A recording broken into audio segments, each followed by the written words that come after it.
Hello, everybody, and welcome back to another episode of Kobold Chats. My name is Kendrick or Kendo, whichever you prefer, and it's Friday once more, the end of our week, somewhere in the middle of our day. It's a different time for me than normal because I moved the other week, like I said. So now I'm on that good old Eastern time where the sun rises too early and everything's really cold. I hope you're all doing well this week. Also, happy Valentine's Day to all of you. We hopefully you all have some kind of love in your life, whether it be romantic, familial, or platonic, whatever it is. Today is the day of love and the connections we have with each other. So hopefully you are cherishing those. And maybe play some games with the people you love, with people that you love as well.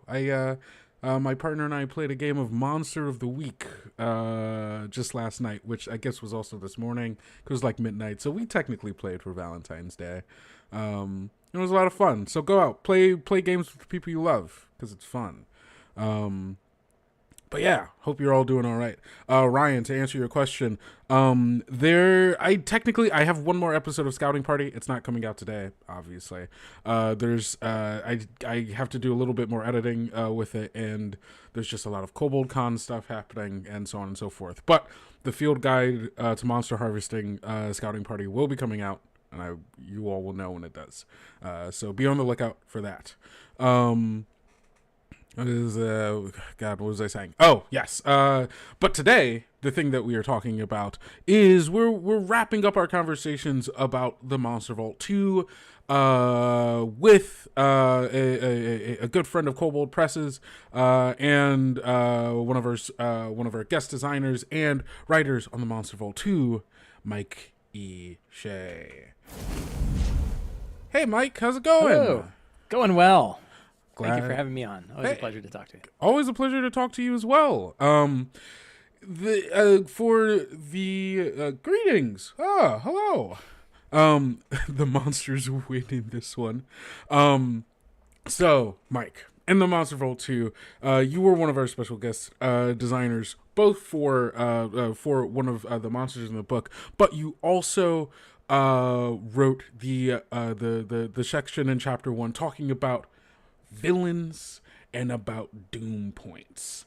Yes, doom points. I don't think I did anything for villains, unless I forgot. Villains? Oh, no. Oh, I think you just talked about villains. I don't know if I'm sure I talked about villains. Yeah, I think you just talked about villains. I don't think you added I don't think I wrote a section about villains. No, It's not like... possible. I've written a lot of things for Kobold Press over the last few months. I think it was just you were talking about I forgot villains. something. And, maybe I forgot something. Who knows? But let's start this talking about doom points because if you all don't know, which at this point, come on, gang, what are you doing here? What are you doing here? That could be one of the proud. Was it the Proud 1000 according to XKCD? Lots of people don't know about things. You know what? That's true. Well, yeah. You know what? Even if you don't, that's okay. I'm not here to shame you. I'm here to inform you. We're gonna teach them. Exactly. So doom points are one of the new mechanics added to Tales of the Valiant, and thus also 5th edition, which gives game masters a new resource in order to help make things. There's like a thin line here between like balancing an encounter and then just making it more challenging. Those two things aren't opposed, but hey, where you get a number of doom points based on the CR of a particular encounter, be that an actual fight, social, however you define encounter, and then you can spend those points to various effects, usually to give the enemies, the villains, the monsters certain boons, giving disadvantage to certain PCs for certain checks, so on and so forth. Basically, it's helping you do a little push and pull with the players, since the players have so many tools at their disposal. And Mike, you wrote some new things, some new options for game masters for Doom. And you and I have talked about it a little bit, but for the people who haven't actually, been a part of these conversations, right? What what is it about Doom that inspires you as a GM to use it, and what were some of your thoughts going into expanding those options? Sure. I think so. An interesting thing about Doom points is where they fit in the different roles that game masters have compared to players. When players sit down to play a game, largely their goal and interest is to overcome the challenges that they face. Right? Situations come up, they navigate those situations, they have a goal, they try to accomplish that goal.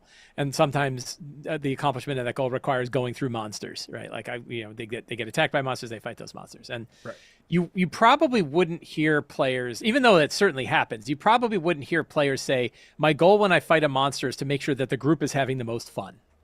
There are certain things that players can do to make things more fun, like, play a support character that is offering bardic inspiration to other characters, or healers that are making sure everybody stays on their feet, or characters that give, extra damage. And there's good discussions about, like, what are ways that players can make sure that other players are really having a good time. But generally speaking, you'd say that players are really there to have their characters defeat the challenges that come up, including monsters. Right.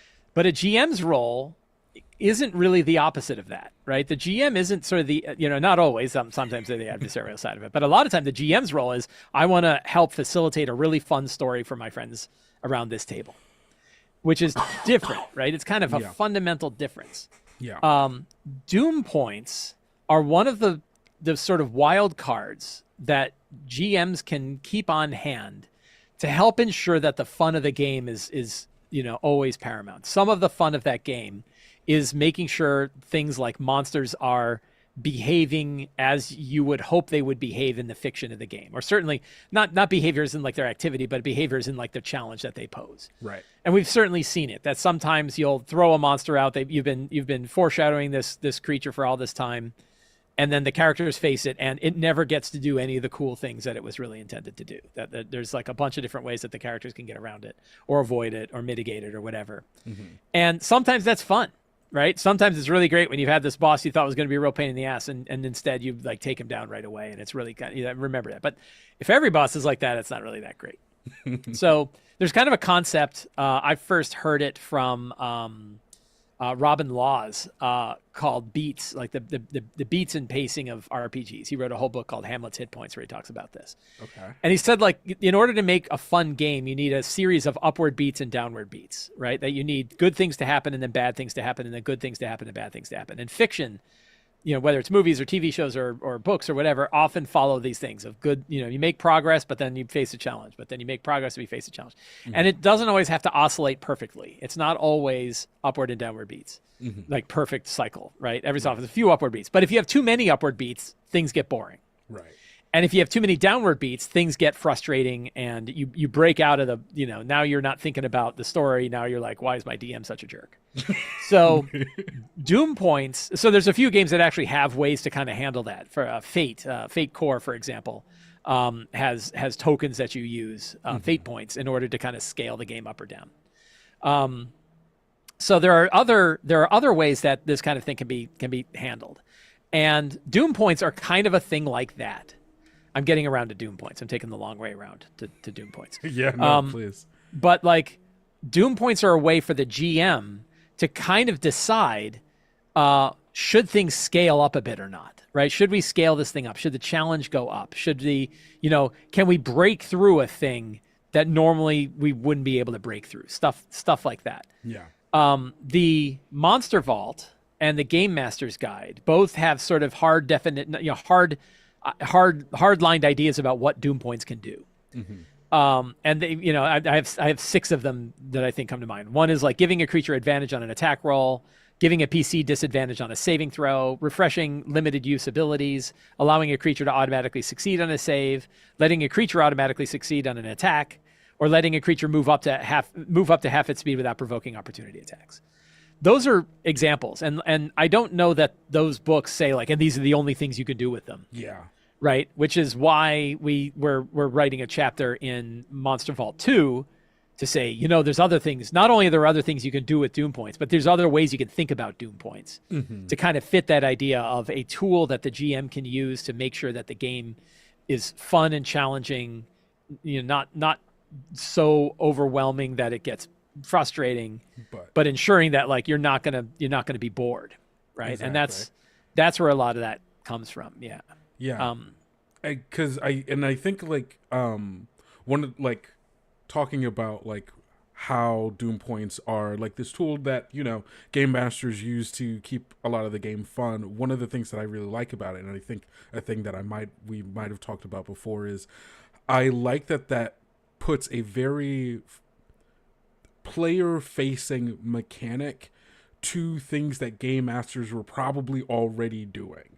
And like some of the things that like there's, you know, there's always the controversy of like, oh, should the game master be changing hit points like in the middle of a battle, or like, oh, fudging dice and all of that stuff. Things that game masters who are trying to facilitate a good experience for them and their players, to make sure that everybody's having fun, right? Trying to make sure that the game is challenging enough that it doesn't feel boring but not too hard. But a lot of that like invisible work that is kind of just, that probably is easier for more experienced GMs to do seamlessly in a way that their players won't necessarily notice or necessarily mind. But by making it player facing, the players fully understand my game master is trying to make sure I'm having a good time right now. This is a mechanic, this is a tool that my game master is using because they are trying to make this game fun. Where I think the obscuring and putting behind the screen of, okay, I gotta fudge dice or I gotta change numbers here or there, can kind of feel like, okay, well, what are you doing? Like, because I don't know what you're doing, it feels like it could be something like the game master's cheating, or, you know, they're like screwing us over. I think it really kind of helps make it upfront that the game master is working with you to try to make this game fun, which I really, really like. Yeah, I think, and to me that you hit on what I think is an absolutely critical component of Doom points. And one component is having a conversation with your players about what they are and what they can do before you use them. Mm-hmm. Like, you know, if it's going to be a part of your campaign, then doing it during session 0, where you explain, by the way, this is a mechanic that we want to, you know, to discuss, that we're going to add here. Here's how it works. Here's the kind of things that might happen with it. Mm-hmm. And that way they're aware of it, and you can have conversations before the battle occurs. Because if it's happening during a battle, now it feels arbitrary. Right now it feels like you're just making things up to suit this battle. So doing it, having that conversation as human beings around a table, not as characters in the fiction, I think is really useful. So that's probably one major point. Yeah. Another major point is making them visible to the players. I really like using physical tokens that I will put out on the table so that you see them. You could do an index card with 3 checkboxes. A bunch of different ways you could do it. Mm-hmm. But you can also have fun by doing, you know, weird tokens of whatever sort, or even miniatures to represent the 3, you know, whatever, the spirits that are following your bad guy around. Yeah. And you can drop these out, and that way the players know, you pulled off some BS with your token, but I saw a token go away, and I know there's only 2 more, right? So there's only 2 more times you're going to do that, something or something like that, or whatever, once more. So I think making that is the part of it, how many you have available, and you know, putting that I think should be kind of a hardened thing. Like you shouldn't arbitrarily add one in the middle of a fight. Although I'm going to immediately violate. There are times where you might do that by a situation in the fight occurring, mm-hmm. you know, that the players are also aware of could occur, that could increase their doom points. So you could have a thing where like, look, if you don't stop this crazy ritual, by round 4, he's going to start gaining doom points every time a round goes by that you haven't stopped the ritual. Right. Oh, okay. Now I know that there's this other thing, you know, if mm-hmm. they see, you can have fun with it. Like, oh, the weird cursed statue is granting doom points every round. We better destroy that so he stops getting doom points, because he's going to eat us if he's got doom points. So there's fun things that you could do. But again, it's a like you said, it's a player focused, it's a player facing thing. They should know about it. Mm-hmm. They should see it. They should have a general understanding of what they do. You know, all of that should take place, because otherwise it just seems, it's even worse, I think, than like changing hit points behind the screen, because in that case they still don't know. Right. Like, they still in theory, if you add 20 hit points to a monster so that it has another round of combat, most of the time the players aren't going to pick up on that, right? Yeah. Like they'd have to be pretty astute to know, wait a minute, that chain devil seems like it had 20% more hit points than the other chain devil, right? Like unless they're really paying careful attention to it, Right. you know, they might not know. And then even in some cases they might know and not care, right? They recognize Right, because they're like, I get it, yeah. I get it, yeah. This right. was 2 rounds. You probably Yeah. wanted it to be a little longer than Maybe, that. right. But yeah. So there are things you could do behind the screen that they might not even be aware of, but Doom they're going to know about. Because, like, why did this guy get advantage on his next attack? Like, what caused that to occur? There wasn't any other circumstance. Like, Doom, right? Doom did Yeah. it. Yeah. So I think having that player-focused view is an important part about how Doom can and should work. Yeah. Because especially when you can even get into different ways in which, like, I really like the example you used of like having like the statue that might be granting Doom points, which gives the characters actionable, like, we got something to work bust with. up that like, statue. We thought we were going to fight this archmage. But that archmage is going to destroy us if that statue's still up. So we got to destroy the statue too. Yeah. And like one of expanding upon that, like I think one of my favorite ways and of like potentially having players engage with Doom points as a mechanic is allowing players to sometimes fail rolls and not have things go so bad if you get a Doom point instead. Yes, oh, you right, failed that yeah. stealth check, but Yeah. you really don't want to get caught right now? Well, we can say you succeed if you give me a Doom point. Yeah, right. Yeah, or even a negotiation tactic, Yes, right? Like, oh, you can exactly. succeed. Exactly, just like you said. If you can succeed on this, but I get a Doom point. Well, I guess I need it. So yeah, I guess you get a Doom point, right? Right. Yeah, there's a concept in Blades in the Dark, and the other kind of there's I forget what they're called. Like Powered by the Apocalypse or yeah, there's Powered by the Dark. Apocalypse, but I think now there's like the In the Dark series of games. Yeah.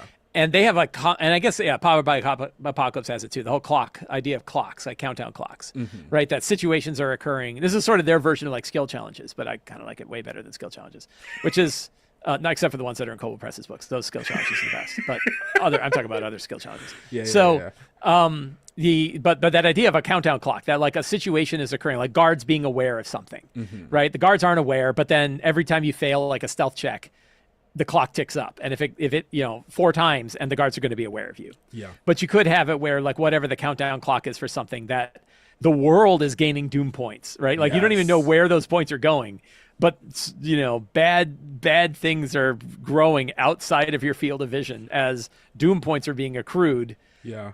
As you've been failing these things, and I think that that's a good penalty for failed circumstances that isn't directly negative. It's not affecting them right now. It's something that they might have to face later. And that's kind of interesting when you think about it on the idea of beats, that it feels like a negative consequence, but not really. You're still succeeding at whatever you're succeeding at, only now it's building up this debt, and the debt are Doom points that later will come out when things are going well for you. And then bang, these Doom points are going to start coming out and causing you grief. You can kind of give the world or like dungeons or scenarios their own lair actions that maybe cost Doom points. Traps, right? You could make your traps that much worse by dropping a Doom point on the trap, and the trap is now, it's disadvantage on the saving throw. Yeah, Doom traps, right? And that's what it's so great at, is it's this kind of universal mechanic that fits in lots of situations. It's not, the obvious choice is combat, but it fits in lots of situations for exploration and role playing and everything else, where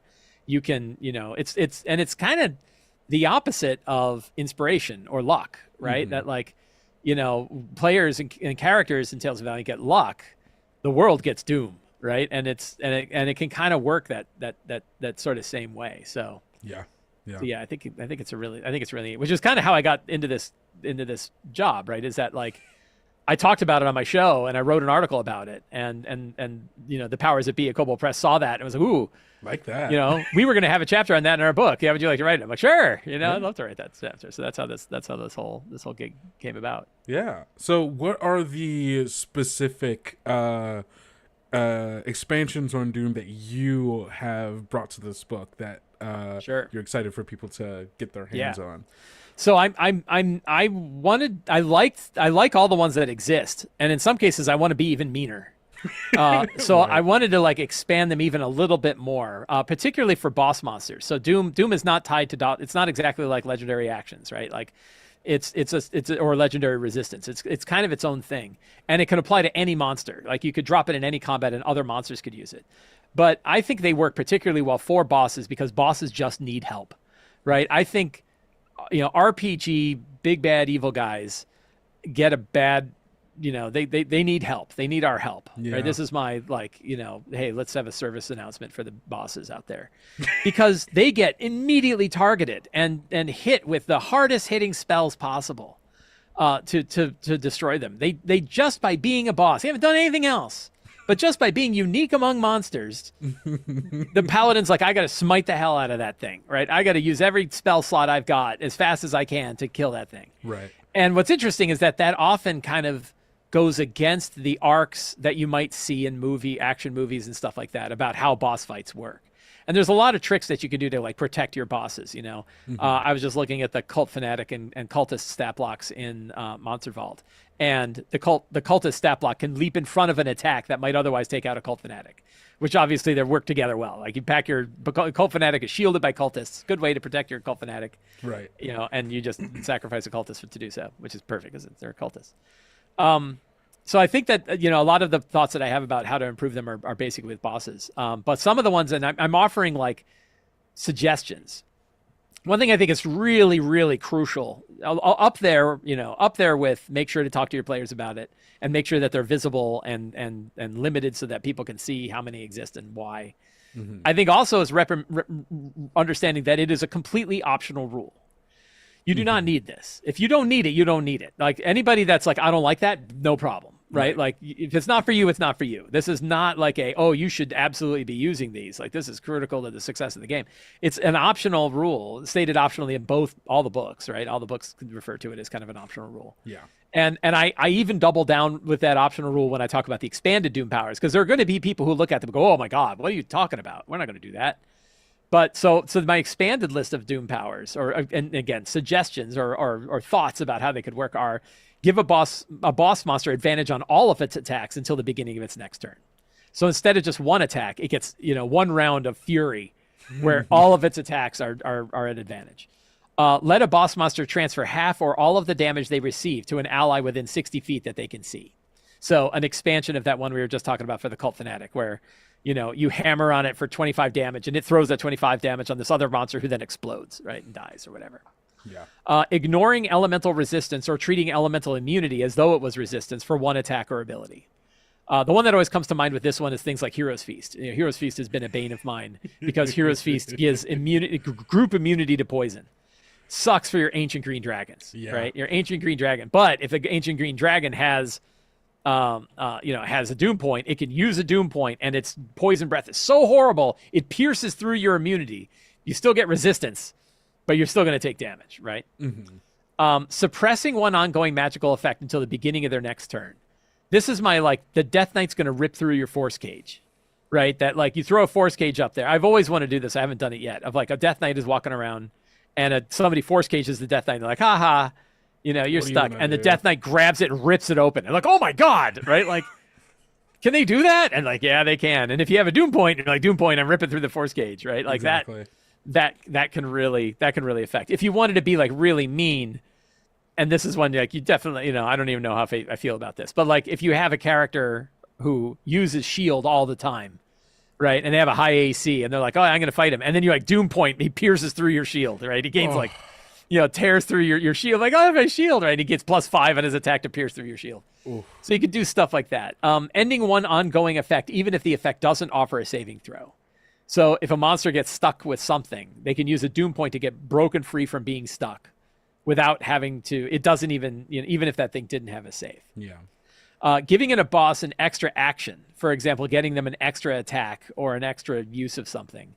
Probably not an entire set of multi-attacks. I don't know if you want to do 2 full set of multi-attacks. That'd be a lot. But, you want that one extra action.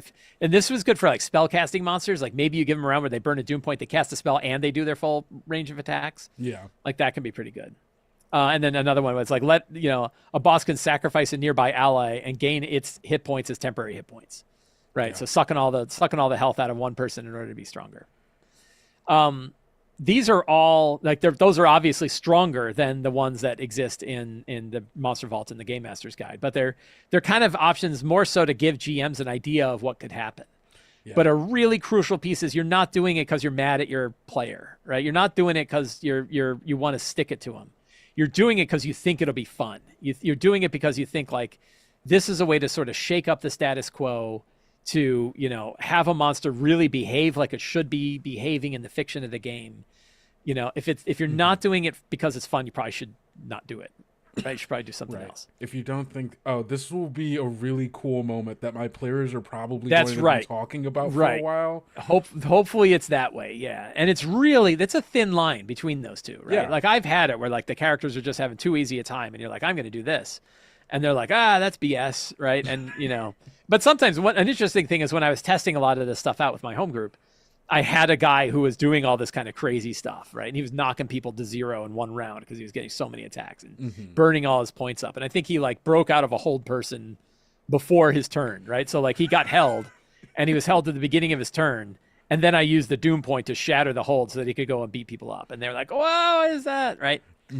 And then afterwards I said, like, how'd that feel to you guys? And they said, oh, it was cool, right? Like it was awesome. I think like that it worked. I understood it. I got it. I like this thing. So even though in the moment they were kind of running around on fire, angry at all these doom points getting thrown around. And it was only 2, right? The guy only had 2 doom points. It wasn't a lot. Talking to them as players afterwards, they were like, oh, no, that was interesting. It was like, it was dynamic. It meant I didn't really know what this guy was going to do. And it also meant that it steered away some of their, just like legendary resistances, it steered away some of the things they might do to the boss to some of the other creatures in the room, because they know those guys aren't going to pull the same BS that the boss is going to pull. Right. And I think that's useful because, again, that sort of laser focus on the boss, I think, can actually be anticlimactic in a lot of circumstances. So this kind of helps with that, I think. 4 to 5 superheroes showing up in a room, all using all of their best stuff against one guy. Right on one and guy. All the minions are like, sure, I guess. Right.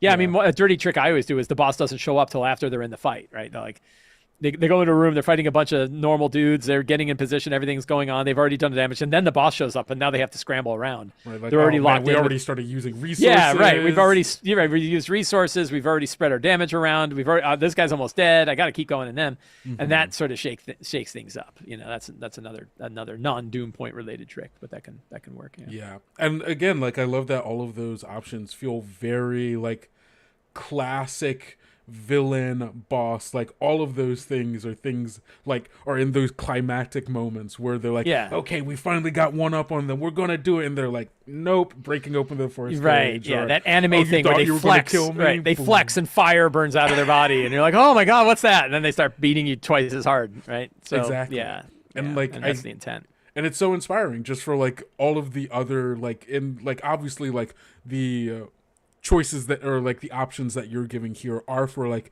big boss monsters, but like this kind of like same kind of thought process can go for GMs who are like, okay, what would this look like if I design some Doom options specifically for the little guys, the minions? Burn a Doom point to take a hit for one of like and like things of that nature are all like, you can get really flexible in the ways that you can use your Doom points if you're thinking, okay, if I'm thinking genre-wise, fiction-wise, what would be the cool things that I want the players to have to deal with that might twist the battles in new ways and make them have to think about it differently. Right. Yeah. And we have a whole section talking about design philosophy so that GMs can design their own Doom point effects, right? Like, and it's mostly like, why are you doing it? Not so much like the nitty gritty of how, because we figure the examples kind of give people good ideas, but more about like what should be in your head when you're thinking about what to do with these things. Like, what are the things that can make them work well or can make them be too frustrating? Right. And it might be some trial and error, right? You might try them and go, oh, wow, players hated that. Well, it's like dragons that cast shield, right? Like, if you ever play a dragon spellcaster that casts shield, they hate that, right? Because it's like, he has a 29 AC. Why does he need 5 more? Right. Like, oh my God. Right. Like, why is he so hard to hit? Blink, cast blink, have a boss cast blink, and they just go, players hate that. So you want to think about like why you're doing it, and is it going to enhance the fun, or is it just going to frustrate people? And sometimes that could be a little bit of trial and error. Yeah, absolutely. I think if you had any like additional advice that didn't end up in the book for GMs on as far as like, okay, you want to start making new Doom options. Yeah. Here are places where you can find inspiration. Here are kind of the thought processes that took me to, where you ended up.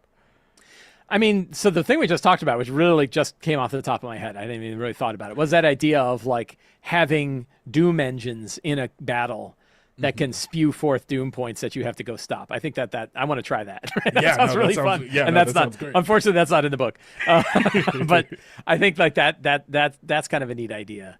Yeah, I don't know. I mean, I tried to pour anything I had thought about with Doom. Now, luckily, I had done 2 previous writings or videos on it, so I had some good thoughts on it. Yeah. And I was given a healthy word count to be able to put a lot of that stuff in. So, that's right. I think that there's a lot in there. And yeah, I haven't had opportunities to use Doom points more often recently, so I haven't kind of learned new things. But I mean, to me, that's the big one, and I think it's just an important thing with RPGs in general. And a lot of GMs know this and been knowing it for decades. That like, all of these things are there to help you run your game, and you have a lot of design ideas that you can try out.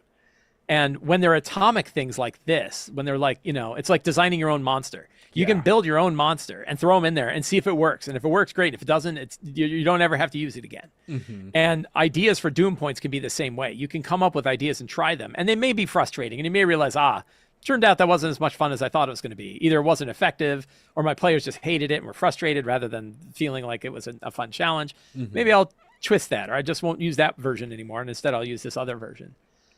So it really is an open-ended kind of tool and framework, I think, that GMs can use and design themselves. And I think that's something, pardon me while I butter up Tales of the Valiant, but I think that's something that Tales of the Valiant does really well. Is that like the Game Master's Guide has tons of advice and tons of optional rules and tons of like systems that you can add into the game that don't just give you those things directly, but also show you as a game master how to try different things out to make your game more interesting, to make your game more fun, to tailor it around your characters and your players and your story and the things you enjoy. And I think Doom Points falls right into that. Yeah. Hey, I'm never going to tell you not to butter up Tales of the Valiant. Yep. Because 100%. And I think that is one of the major strengths of Tales of the Valiant is it supports game masters and also players. But specifically talking, it supports game masters in trying to think about the craft of game mastering and even some design aspects as it tries to get you to try out new things, experiment new things. As you were saying, you could try something and it not work, and then you never have to use it again. Yeah, right. Pretend like it never existed in the first Pretend like it place. never existed. Yeah, there's some tricky areas where like that's not quite true. When you put a magic item in the game, it's really hard to take it back out again if it turned out that was a bad one, right? Like, I mean, if it's low power, no one cares, right? Like, oh, they just don't use it. But if it's too high power, and we've all experienced this, we're like, oh, I'm going to give this magic item. Like, oh, it turns out that my whole game now has to twirl around that magic item. Yeah. Right? Like, that's a problem. Mm-hmm. Spells, like, so a fun one is when you give spells to bad guys. To pitch another Kobold Press book, like Deep Magic 1 and 2, right? Mm-hmm. There's, 1,000 spells or something in between those books. It's like 800. No, it's 450 each. Yeah, it's a little about 900. Yeah. Lots, plenty. So plenty of spells. Too many, not too many. And you can give those spells to bad guys just to see what they're like, right? And to give bad guys. I talked about, I didn't use Deep Magic for this. I used another supplement, but like I gave hags unique spells that were creepy hag spells. Mm. And my players years later remember those spells, right? They talk about like, man, you remember when we got those? And it was one thing for the players to see them cast on them. And then I could see how they worked and kind of got a feel for them and said, you can actually find those spells in these creakly old spell books written on human skin that the hags had. And then they got to learn these nasty spells, right? Where they teleport people half in and half out of a wall and all kinds of stuff. Yeah, there's some bananas spells in that one. Those are some Rob Schwab spells. If you know Rob Schwab, you'll know they were some nasty spells. So, but you can do it. Like Deep Magic's also got tons of creepy spells, blood magic and void magic and all the other stuff. So dropping those in is a fun way to see the spell work. And if you put it on a monster, you try it once and then you're done, right? If it turned out it was bad one way or the other. Another dirty trick is throwing them onto an item so that they have like a single use item with one spell that can be cast from it, and then it's done. And assuming it's not too broken, they'll only ever get to use it once. Right. Yeah. But if it's like, a nuclear bomb, well, that could change your campaign. But probably you would know. So that's kind of a fun trick of like, ways to drop in certain things that you can sort of test and know that you've got a fallback if it turns out that test didn't work right. A little harder with things like magic items, and really hard with like class abilities. If you're like, I'm going to come up with a new subclass, and it's like, oh, this one's better than everybody else, right?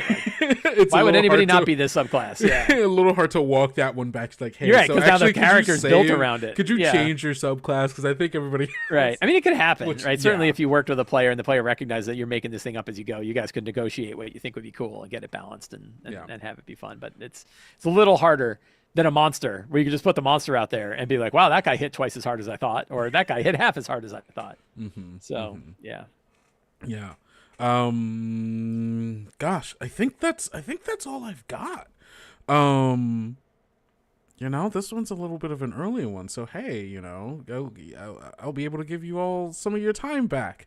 You know what, Mike? Thank you so much for joining me. Do you have what's going on in your life? Do you have anything you want to talk about? Anything you want to promote? Anything like that? Yes. Why not? Why not take the opportunity? So I had just sent. I talked to you a little bit about before this. You already know this, but for everybody at home. I just sent the print proof of the PDF of the City of Arches to the printer yesterday. So that book is, there's a little bit of back and forth between the printer that usually goes on with checking proofs and things like that. But then that will be starting to get printed this month. The PDF is already available. It was already sent to backer. There's a PDF of the City of Arches. The City of Arches is my high fantasy city source book for 5e, including Tales of the Valiant. And is really designed as like a city full of adventure and opportunity for characters of all different species and backgrounds to be able to for them to make sense while they're all in one place. Really fun city. I've been running a big campaign there. I love it, which you would hope because I wrote it. But the PDF is now available on the Sly Flourish bookstore, so you can pick up the PDF. And actually, if you pick up the PDF, you will get a coupon for the price to refund the price of the PDF for the print version, which gives you the print and PDF. So when we have the print version available, we're going to let everybody know that got the PDF that, hey, you can also now get the print version and save, not have to essentially buy the PDF again. Yeah. So that should probably be in a couple of months. I think it's going to be a couple months before the physical version is available.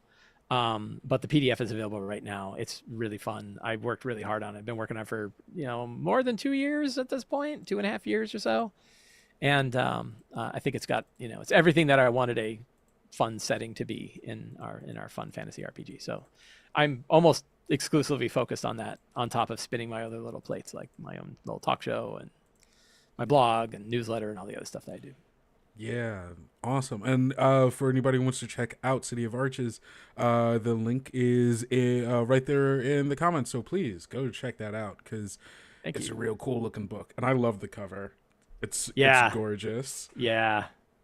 Yeah. It's fun. And that's a scene. That's the first scene that happens in the book. So. Oh, hey, well, look at that. Why not face a horned devil at level 1?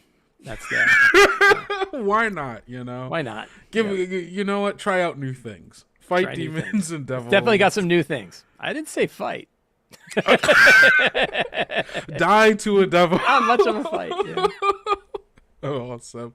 Well, thank you all so much once more for being here. The only thing I've got for you is Kobold Con. We released the dates for Kobold Con, our Kobold Press official online convention, which, hold on, wait. I have the website up here somewhere. Give me 1 second. Let me find it. Where did I put it? I have so many tabs open. Here it is. Bam. And Bam. Awesome. Yes, you could come to Kobold Con wherever you have internet, March 28th through the 30th. It is a weekend long celebration of all things Kobold Press and gaming. We are going to have our Kobold showcase where we're going to be telling you about all of the really, really, really cool things we have coming up later this year and next year. We're going to have some more information about the Riverbank RPG, some other stuff we've got working on. We've been working on.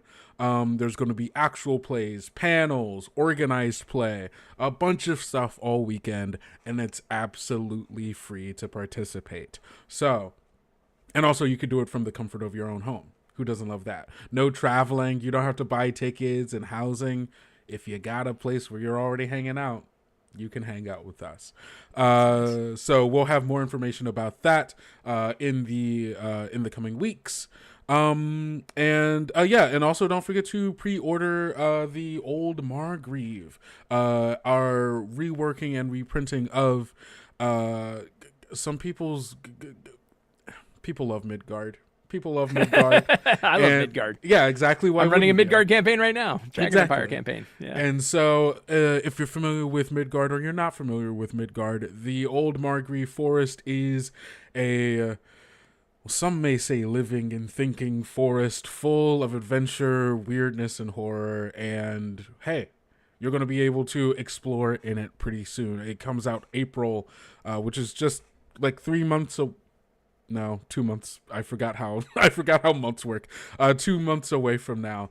So if you are interested in that, and also there's going to be new lineages, new heritages, background, spells, magic items, and I might have already looked through some of the book, and it's pretty cool. I like it a lot, actually. It's really great. Yeah, I played some stuff from the old Tales of the Old Margreve, so I'm eager to see what this is like. Yeah, it's good. I learned when I first heard about it, the first thing that I heard about the Old Margreve Forest is the fact that the forest does have an opinion about the people inside of it and does treat you differently and may help or hurt you depending on it. That's fantastic, And that's just really cool. So definitely check out the Old Margreve, which you can find and pre-order over on the Kobold Press store. I am desperately searching to get a link for you as we speak. And hey, I figured it out right as I said it. Here it is. And also, if you are watching on the YouTube Live, you can find it in the description. So other than that, that's all I got for you. So thank you all so much for being here. We will see you. Will I be here next week? No, I will not. I'm going, I'll be at a comedy show, or a comedy festival. So I will see you all the week after next, where we'll probably be talking Dungeons and Ruins. And for those of you who've been waiting to see the maps, don't worry. I got you. Look at this. I got it right here. Ooh, I have mine in a box. I've got mine. Sitting right, my map folio. I haven't even opened. I've been busy. I've been going to cons and stuff, and I haven't even opened my map folio yet, but I got it. I'm so excited. I'm gonna I'll actually for all of you follow us on YouTube. I'm going to be doing a long form video where I just unbox this and I just look through all of the cool stuff, all of the maps. I think I got the limited edition as well, so I'm super excited to see what that. I'm very excited. So be on the lookout for that. And that is officially all I have for you. So I will see you when I see you. And thanks for coming around. And don't forget to be bold, be brave, be valiant, and we'll see you next time.